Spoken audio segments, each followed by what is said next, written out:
Larry Booth retired from the CIA in January of 1997 after a 31-year career. He began as a career trainee and served in various positions of increasing responsibility over his years at the CIA. Larry's in the middle up here. Wave, Larry, so they'll all see who you are. His last assignment prior to retirement was as an officer in residence at Utah State University, where he's taught occasionally up there and continues as an adjunct professor up there. He still affiliates with the CIA on a contractual basis occasionally. He served as the planning administrator for Teton County in Idaho on a part-time basis from September 98 to August of 2006. With the CIA, he was promoted to the Senior Intelligence Service in 1985 and was recipient of several meritorious awards, including the CIA Distinguished Intelligence Medal.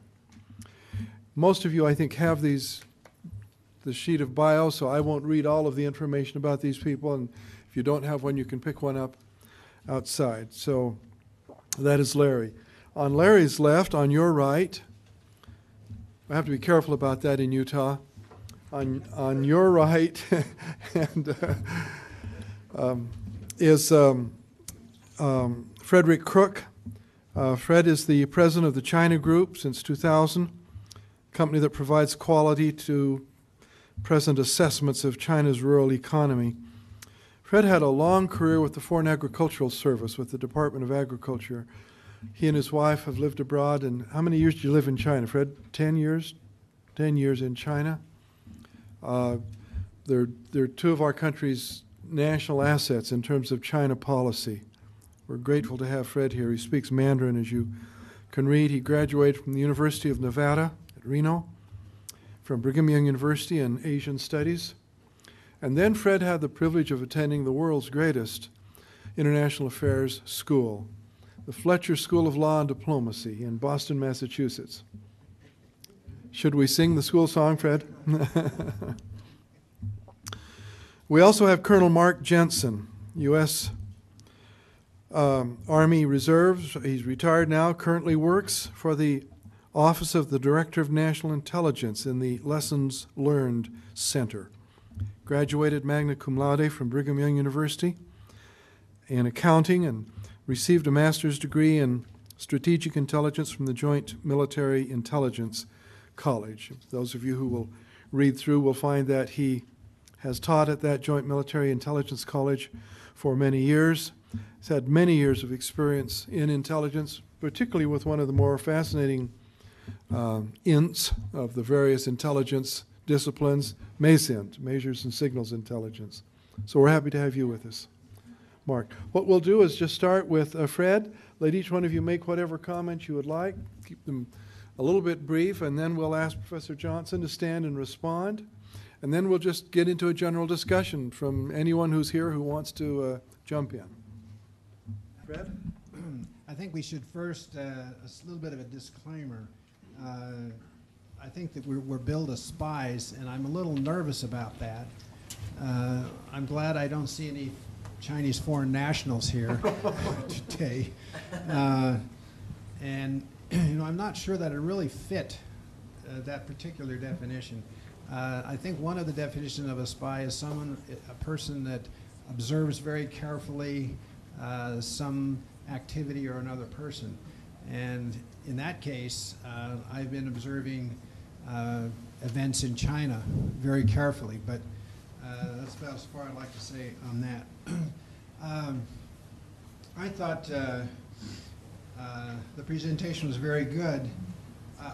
I'm a little nervous about having tradecraft explained in great detail in the movies. I mean, doesn't that put us at risk? I mean, that's one thing.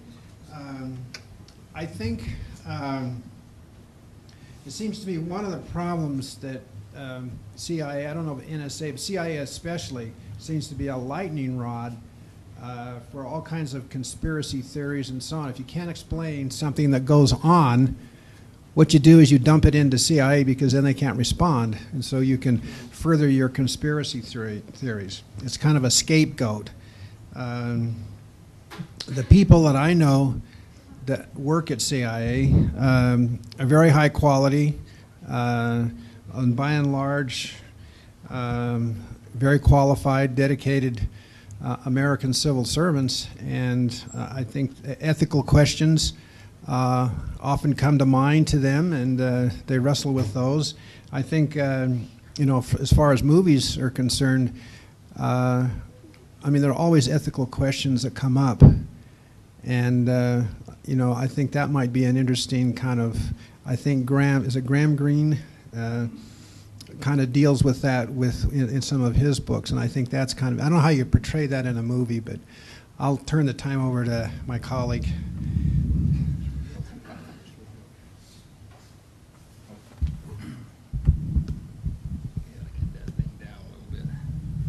Fred, you don't need to worry about being the issue. Can you hear me without this? No. Can you? We need it. Okay. I can't figure out.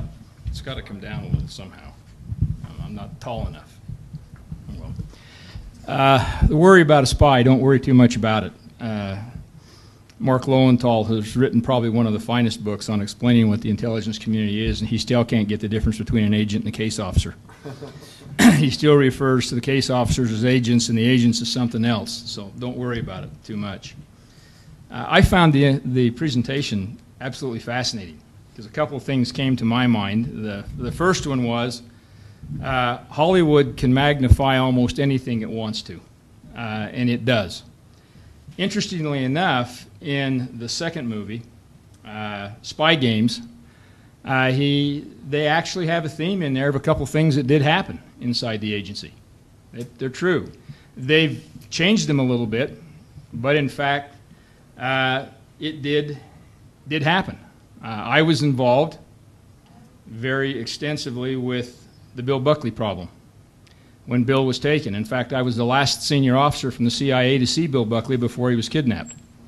I met him in Brussels, Belgium, to go over some problems with the station and some of his personal problems. He went back to Beirut and 2 weeks later was kidnapped. I was also the officer that had to go pick up what was left of Bill Buckley in Cyprus on Christmas Eve of 1991. When the 1991 or 92, I can't keep the years straight. They slide. I'm getting old. But I had to go back and pick him up. I took the 141 down with the Air Force with all of the morticians and the dentists and the doctors. And we got back a wooden box with a beautifully new blanket wrapped around the bones. But they didn't bother to open it up. They just wrapped up the old blanket, and it was in there also, as we discovered who he was. I was also there when Bill Casey attempted to mount an operation to go try and save him out of the Baca Valley. We actually pre-positioned people from the Defense Department as well as the CIA. We were ready to go in. Our problem was we never could quite get the bearings on the building in which he was at, but we were ready to attempt to make a rescue. And Hollywood knows of much of this because a lot of it has come out about Bill, especially in the two events of his kidnapping and when we had to go back and bring him back, and he's buried in Arlington National Cemetery as a hero. So I got a little bit of an interest in watching that, as knowing full well that something like that had happened. The problem is that the tradecraft they betray in the movies is really not hurting us all that greatly because they don't get it right, as Hollywood is notorious for. My major concern is the same one that Dr. Locke has, and that is that if that's all the American people walk away from with understanding what the intelligence process is, we are doing a disservice to the people in the country. In my class at Utah State, which I've been teaching for 11 years, I have to spend a considerable amount of time taking things out of the heads of the young people and putting the things back in the way they really happened and the way they really work. The intelligence organization, first of all, will never send an analyst out to do a case officer's job. That never happens. And that's basically Tom Clancy's books, almost every one of them, has an analyst doing the work of a case officer. That just never happens. The second thing is, in my tenure, short time, I was the keeper of the vault with all the covert actions in them. I'll tell you a little secret. Every president of the United States has lied to us at one point or another, starting with Harry Truman right up to the present one. The second thing that I will tell you is no covert action was ever mounted in the CIA without the express approval of the President of the United States on the finding document that had to be prepared. Those documents don't happen in 1 or 2 days. They happen literally over months and years. They are very specific in terms of what the objective of that covert action is supposed to be. Unfortunately, most covert actions have a very short-term objective. And what happens is you have what happened with Iran. Yes, we put the Shah on the throne way back in the 1950s. Nobody thought that in 1979 we'd have what we had when Khomeini came back and took over. That was not in the thought process in the 50s. That's not in the document. If you read the covert action findings where they set that up and actually brought it to pass, where Mr. Roosevelt, who was the division chief for that area of the world, actually ran the operation from Europe and pulled it off. That's the problem with covert actions. They solve the problem of the minute, but they don't necessarily solve the problem of the future. And that's why I think that Dr. Locke's got it right. We've got to figure out some way to try to get the history straight inside these movies. Thank you very much. Mark? I appreciate the opportunity of being here. I apologize for my voice. Hopefully you'll be able to hear me. Certainly would like to thank the Kennedy Center for sponsoring this conference. I was very pleased to see that my alma mater would, so far away from D.C., would sponsor this type of a conference and bring so many prominent scholars here. So I certainly am looking forward to it. Also, as I was talking to my boss, who directs the Lessons Learned Center, and telling her why it was important for me to come, she said, well, one of the things that we're responsible for in Lessons Learned, which has a very large scope, which will take us eternities to fully document, the relationship with the public. There is a lot of lessons to be learned there, as well as we have heard already. The issue of truth versus a dramatic effect. Interestingly enough, I took the occasion to go listen to Ken Burns this morning, who a very prominent filmmaker, who addressed that very issue from his perspective, and saying, well, you have to realize that we want to bring forward the stories and we want to be as accurate as we possibly can, but he has a very different kind of perspective, as not so much on the scholarly focus, but being more of a storyteller that the average person would listen to and be interested in and would like to watch these many hours long series. So I thought that was interesting, the timing on that. But I would certainly agree that that which is presented in the media is for media purposes and not so much to educate. Interestingly enough, my own brother, without a clearance, had asked me a number of years ago, after seeing a number of movies, asking me, is that the way it really is? No, he knowing that I had the answer, and I knowing that I couldn't tell him the answer, basically said, and he was referring primarily to technological capabilities. I said, well, as you can imagine, there's a lot of exaggeration in there, and there's some elements of truth, but I can't tell you which. So he was satisfied with that answer. But we look at some of even the more recent ones, and I have a personal favorite. I like to watch the TV show 24. But yet I know that there's a lot of inaccuracies there in terms of what kind of information can be gleaned and how quickly it can be gleaned and how things just happen to turn up at the right time, at the right place.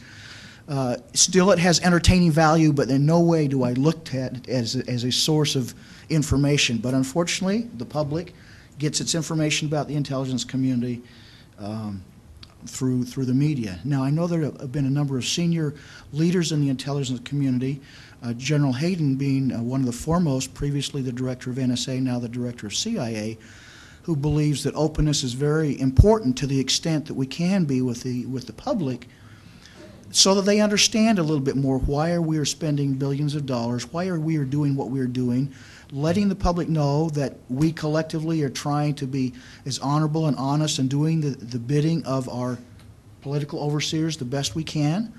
Sure, there are mistakes that are made from time to time, but we're as patriotic as anybody else in trying to do that which is going to assist the country and the country's objectives. And so for that reason, openness and accuracy in films and fiction will certainly add to the understanding there. Let me add an endorsement to the journal there, Intelligence and National Security. I happen to bring with me a couple of articles from that publication that relates to this conference. The Geopolitics of James Bond by Jeremy Black, and Fiction, Fact, and Intelligence by Nigel West. And I thought that was very interesting that they would appear recently in that journal, which I think is an excellent journal, and I commend to you. Those are probably all the thoughts that I would like to leave with you at this time. Thanks very much, panel. And Professor Johnson, why don't you come up, respond to that, and then you just remain here, and we'll take any comments from the group. When I was first up here, I badly violated the Johnson family rule of never speaking more than a couple of minutes, and I hope you all will forgive me for rattling on for so long. This time I'll try to stay closer to that rule. Let me begin with Fred's observation. I think you make a wonderful point. I mean, we don't want to reveal all of our sensitive tradecraft in the movies because then our enemies can take precautions against them. But I just don't think we even come close to even showing some kind of routine tradecraft. Take, for example, the film Breach on Robert Hansen. I mean, there's some fascinating tradecraft that he used that's been discussed in several books about him that could have been shown in that movie but never were. And by the way, in that movie, we never really got a good sense of all the tremendous damage that man did to us, including letting the Russians know where all our listening devices were in their new embassy in Washington, D.C. I don't know why the filmmaker never got into that. And he didn't even talk about Hansen's cavorting around Washington with a stripper, which I thought would have been a natural for Hollywood. But Yes, that was a shock. yeah, really.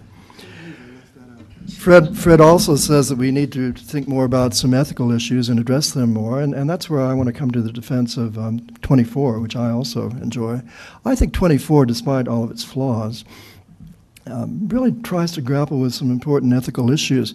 Take the question of extraordinary renditions, which is a fancy phrase for saying kidnapping someone in some foreign capital and whisking them to Egypt where they can be tortured by Egyptian intelligence, but we'll keep our hands clean even though we deliver the person to the Egyptians. I think maybe we see Jack Bauer almost too often wrestling with the problem of torture and whether or not it's morally proper and practical.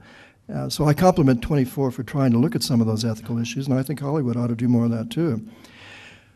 Larry talks about findings. I would just remind everyone that we didn't have presidential formal authority for covert actions until 1975, so that's fairly recent, actually. Johnson, if they'll ever let you into the vault, you'd find out that document has existed since the founding of the agency. It's in the vaults. What document's that? It's actually titled The Finding, the very first one. No, it did not go the way it did after 75, right. But they have existed from the beginning. Well, in the sense that there's been internal authorization sought and frequently White House, but not in the formal sense that we now have it.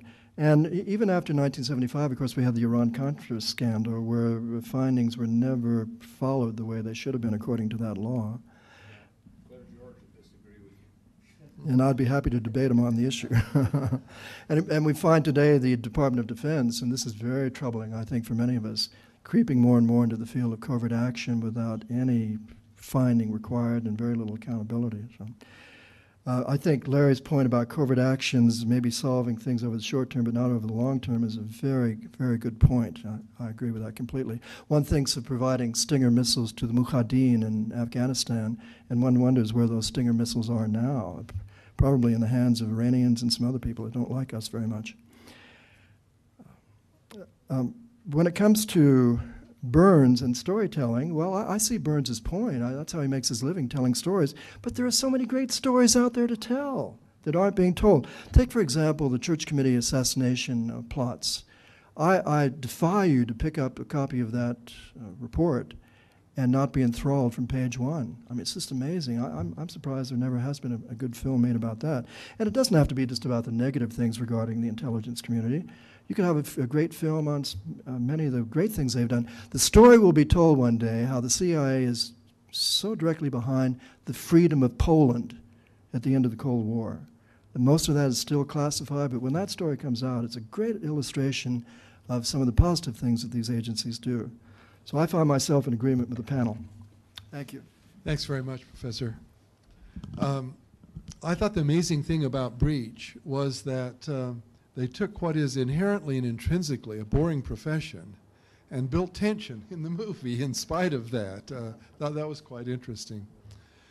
Please, if any of you have comments, I'm going to be forced to repeat your question just so that it gets into the recorded system. So, Professor Andrew.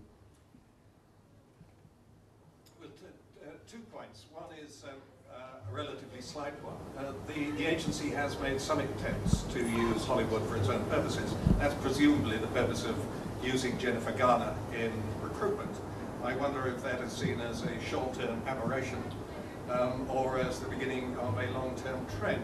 The other problem, it seems to be, with films like 3 Days, it's a bit like drug eradication programs. If there's a market for drugs, hard drugs, essentially, there's not a lot you can do about it. The market for conspiracy theory in various parts of the world, in which I would dare to include the United States, is so huge that the prospects of getting rid of films like 3 Days seems to be about as good as the prospects for getting rid of crack cocaine. But I wonder what the reason is. I mean, if one looks at the market for conspiracy theory across the world, they're extraordinary variables. In the Middle East, broadly speaking, no other way of interpreting the world is known at all. If one looks in Europe, I don't think it's a really climatic variable, but the further you go towards the cold north lands, or at any rate the cold northwest lands, Scandinavia, the smaller the market is. There's not much of a market for conspiracy theory films about British intelligence, because conspiracy theory is perceived by a significant part of the population as absurd. By the time you get to Paris, we were discussing this a little while ago, it is observable that the market for conspiracy theory is at least twice what it is in London. I would say 3 or 4 times. By the time you're in Rome, it's several times greater than it is in Paris. By the time you're in Athens, they're gone. I don't think that was Georgia. By the time you're in the Middle East, now, the United States puzzles me. There seem to be little local variations, but underlying it, is it the fact that ever since, I don't know, the credibility gap during Vietnam, Watergate, the sheer distrust of American government has persuaded otherwise decent and intelligent Americans to believe ridiculous conspiracy theories about what their government is up to? And if that is the case, what on earth can one possibly do to suggest that the CIA is not conspiring? Thank you, and I do just enormous injustice to brilliantly phrased questions, Professor Johnson, but I do have to rephrase them as best I can. The first question had to do with whether or not Hollywood's use of people that are starring in some of these movies that aren't very accurate as a tool of recruitment is the way of the future. The other had to do with the marketability or the market demand, really, that keeps feeding conspiracy theories in the United States. Sorry. Well, as always, Chris Andrew makes some wonderful points. I would say on the first point that probably Hollywood is too cynical about the CIA to be taken in very often by being a stooge for them. One remembers back in the 1950s, the FBI television series. And the scripts were written in the bowels of the FBI, taken up to J. Edgar Hoover to approve them, and then put on CBS exactly the way they were written in the Bureau. And that went on for 10 years. And Efren Zimmerlis, the dashing hero of the FBI program, gave the impression that everything the FBI did was perfect. Fortunately, we don't have that in Hollywood. And I don't think we will have that. And I think we've learned from the FBI series that that's not suitable for democracy. As for the market that produces or creates some interest in these movies that I've criticized, I think that if one made a good movie, that people would come to it as well. You're never going to get rid of people who want to see Godzilla fight the Thing down to the bitter end, and there'll always be movies like that. But there ought to be movies of great and high art, too. And I don't think the American people are fools. I think if you give them a good product, they'll appreciate it and come to see it. But I don't think they've been given that option yet.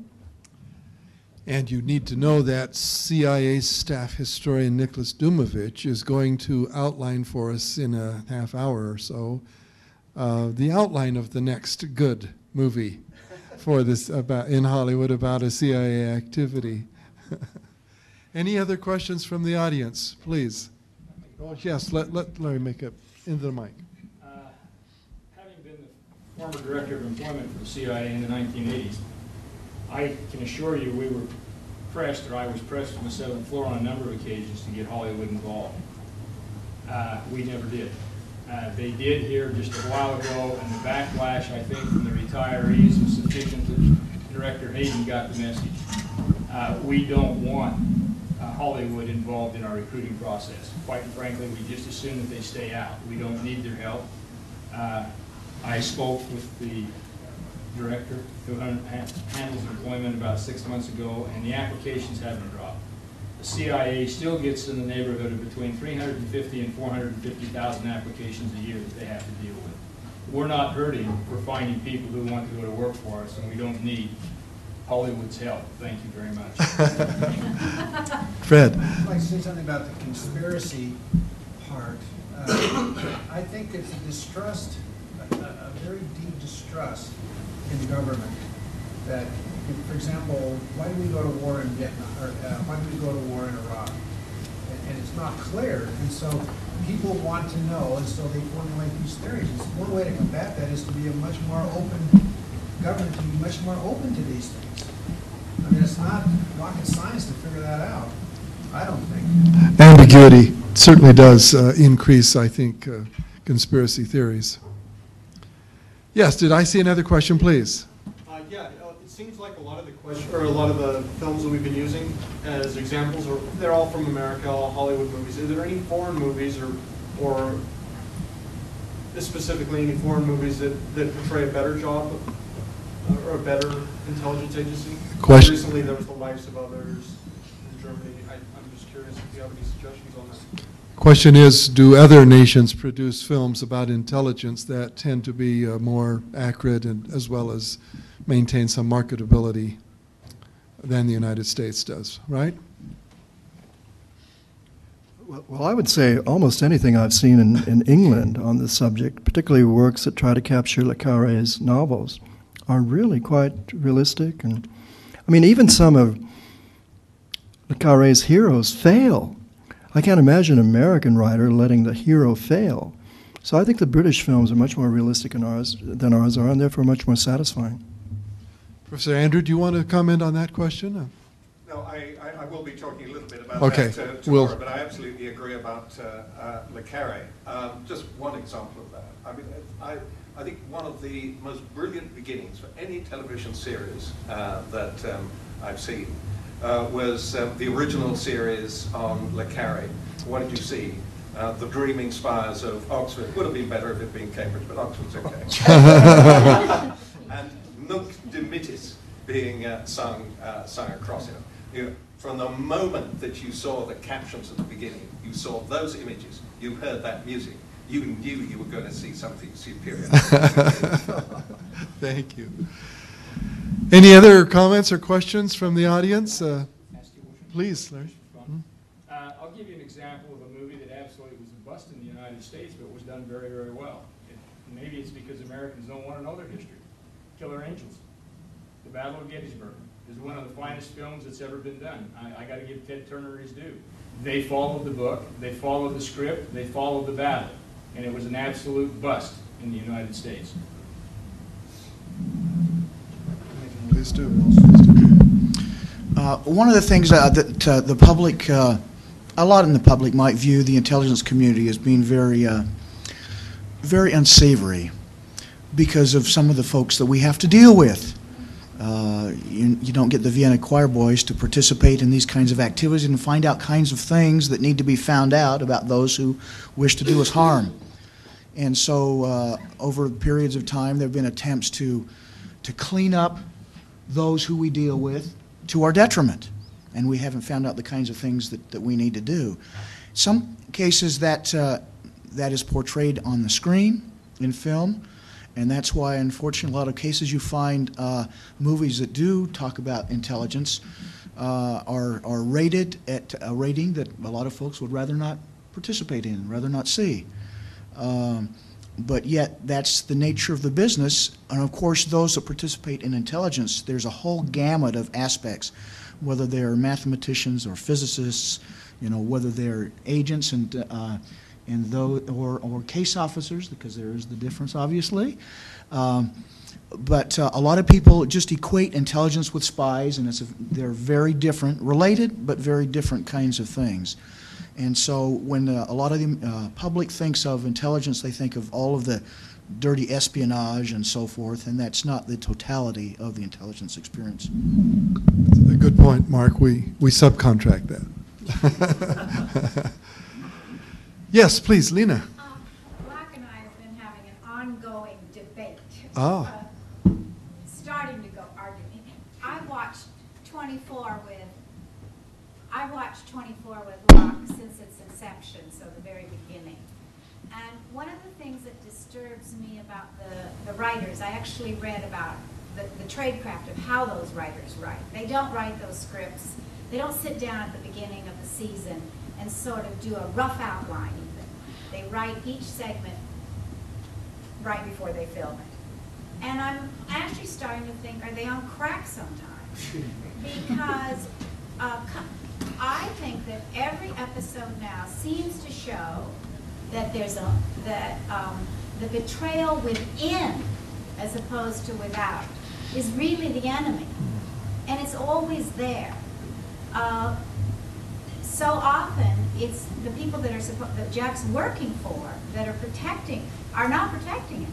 They're the ones that are betraying him.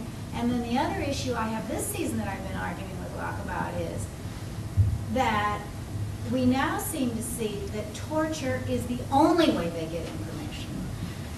This season, they've not received any information except through torture, including their own staff. So I wondered about your thoughts about showing that constantly to the public. I think it only fair that we let Locke respond to that. But I will say, as Locke is walking to the podium, that they write those each segment immediately prior to the filming, not because they don't realize it would be better to have the season planned out in advance, but because they don't get the market research from how well the last segment played until it's over. And if their share of the market starts to dwindle, then they realize they've got to add a little torture. And if that starts to dwindle, then it's got to be torturing nudes or something like that. It's always got to get a little more dramatic to maintain, I think, the market.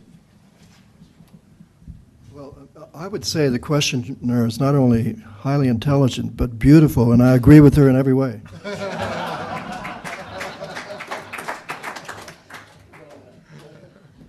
think it's what you think it's really about dinner. Not tonight. We've taken care of that. Any other questions or comments? Please. Yeah, I've noticed on a lot of recent films that they'll have advisors from the CIA, well, former CIA people, like Robert Baer is one that I've seen a lot of. He'll advise for a movie. Has that helped at all? Or is it still kind of just... I'd like Larry to take a stab at that. I'm going to take a microphone down for Nicholas Dumovich to make a response to that as well while you're speaking. The addition of the, what should I call them, consultants to the films. The author that actually broke the code. There has been traditionally up through the early 1980s, there was a tradition among the officers. I'm one of them. I've had several People call me, would I mind coming down? They've found out from other officers some of the operations I was involved in. And my answer has always been no. I don't want to face the review committee in Washington, which you're supposed to go to, which is now being violated by about 50% of the officers who are going and taking these consultant contracts, and they're not always necessarily going to the review committee. When he broke the code, what he actually did is went out and get a hold of a lot of the older officers, some of which were disgruntled, had been forced out because of age and other things, and they began to tell him the stories, as Locke says, of the operations that were run. Now, the only thing they said is you can't run them exactly as I tell you the story. And so what he did is he began to put three of them together. The Patriot Games is a good example of it. I was involved in 2 of the 3 operations that are in that movie, very deeply involved. And it's nowhere like the operations that we ran. But I saw it when I went up and saw it on the screen. You've got Milt Bearden, you've got Bob Baer, you've got Frank Anderson. There's some others that I can go on and keep naming that have decided that this is maybe their way to try to do what needed to be done. The Breach film is an interesting film. It covers a lot of the things that actually did happen. They went to the site and actually filmed where the events took place. But I thought my wife's comment was by far the best, and she worked for the agency for 15 years. When she walked out, she turned and looked at me, and she said, "It was good entertainment." And I'll end on that. And that's about all that these consultants are bringing, because believe me, they're having little impact on Hollywood. Please. I would second that. I'll be speaking about The Good Shepherd. The consultant on that, Larry's mentioned, Milt Bearden, who I personally think should be ashamed of himself. I don't know whether he had, what impact he had on the film, which, as you'll find out, I don't like very much. And if the CIA, in reality, was a tenth the ruthless CIA in the film he consulted on, he would probably be afraid to go to bed at night. Because there are a lot of people upset at Milt Bearden. But I'll save most of my remarks for The Good Shepherd for the session ahead. I appreciate that comment, Larry. It reinforces the theme I've just started to develop in a chapter I've just published in an Oxford published book. I argue that the greatest counterintelligence work in the future of the agencies may well not be done by the CIA officers, but by the human resource people. Disgruntlement is a major cause of dissatisfaction and treason. And I don't know if we really dealt with that or understood it as much as we should. Or to paraphrase Oscar Wilde, they're not entirely, they may not be entirely disgruntled, but they're not entirely gruntled either. And that causes them to betray their country for various reasons. We have about 20 minutes before Nicholas Dumovich begins his presentation.